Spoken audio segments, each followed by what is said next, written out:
This story appeared in the Bradford Era on January 18, 2023, written by Joe Battenfield. New NCAA chief will face issue of transgender athletes.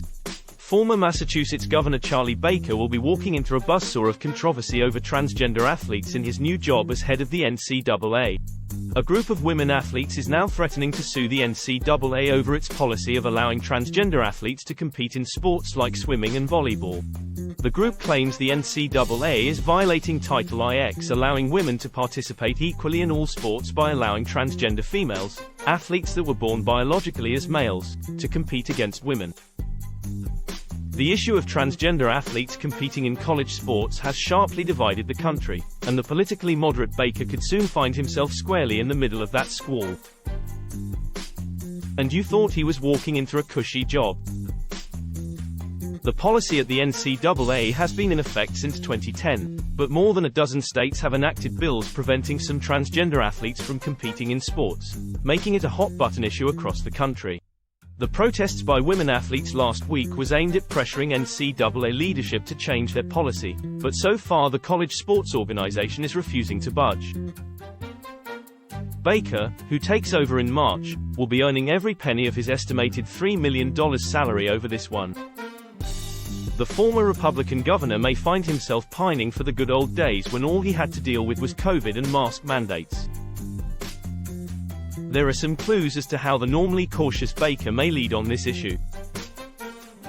As governor, Baker ran into a controversy in 2016 over the so-called bathroom bill, which enforced transgender rights in public places like bathrooms, locker rooms and businesses. The GOP governor balked at signing the bill and was booed off the stage at an event for the LGBTQ community. "Sign the bill! Sign the bill!"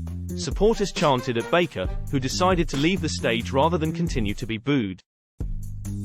He eventually did cave and signed the bill, less than a day after it got to his desk, earning criticism from conservatives in his own party. "I've said many times over the course of this debate for the last 18 months that no one should be discriminated against in Massachusetts because of their gender identity," Baker said at the time. "I believe this compromise legislation extends additional protections to the Commonwealth's transgender community and includes provisions to address the public safety concerns that were expressed by some, by requiring the Attorney General to issue regulations to protect against people abusing the law."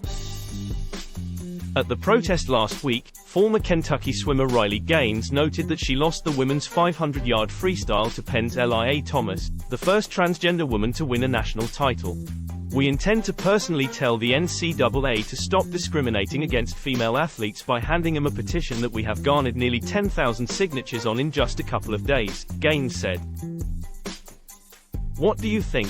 Will the NCAA change its rules? Is it fair to female athletes to allow transgender athletes to compete against them? Is it fair to transgender athletes to not let them compete? Let us know in the comments below. Thanks for watching. Share, like and subscribe for more videos.